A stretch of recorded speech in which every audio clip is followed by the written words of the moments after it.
હવે આ ઘટનાને લઈને મારી સરકારશ્રીને એટલી વિનંતી છે કે જ્યારે નાના નાના બાળકો મેલી અને જ્યારે એનો પિતાજી આજે ઓફ થઈ જતો હોય તો એ સરકાર મોટી મોટી વાતો એવી કરે છે કે સરકારના અંદર ગાંધીના રાજના અંદર ગાંધી બાપુએ જ્યારે દારૂને પ્રતિબંધ કરેલી હતી તો આજે આ ચાલુ સરકારના અંદર દારૂ ખુલ્લેમાં વેચાય છે. આજે પોલીસ પણ હપ્તા લઈ અને આ દારૂ જે લઠ્ઠાકરવાળા છે એમને દારૂ વેચાવે છે.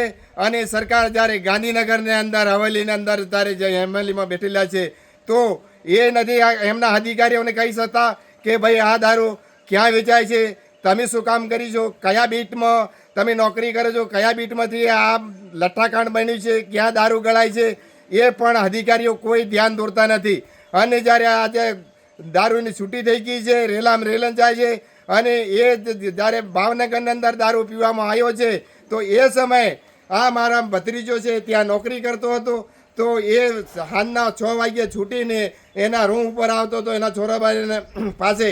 એ સમયે ત્યાં ભાવનગરના અંદર ત્યાં ખુલ્લામાં દારૂ વેચાય છે. તો એ છોરે એક બાટલ લઈ અને એને એક મિત્ર હતો એ બંને પીતા હતા.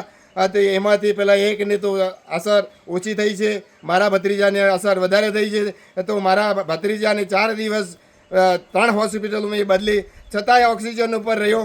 તો એ મારો ભત્રીજો બચ્યો નહીં અને એના બાલ બચ્ચાઓ અત્યારે ડુંગરા એટલા એને એમના ઉપર ડુંગર ટળી પડ્યા છે, અત્યારે રડે છે. તો સરકાર એટલું ધ્યાન રાખે કે આ 5-5 વર્ષની બાયડીઓ આજે ગુજરાતની અંદર રંડા પોલે છે તો સરકારને શરમ આવવું જોઈએ કે આવું ઘટના ખરેખર ગુજરાતના અંદર ના બનવું જોઈએ. તો સરકાર નિષ્કાળજી રાખે છે, જ્યારે પોલીસ ડિપાર્ટ છે એ પણ નિષ્કાળજી રાખે છે. જો કાળજી રાખે તો આવી ઘટનાઓ ના બને.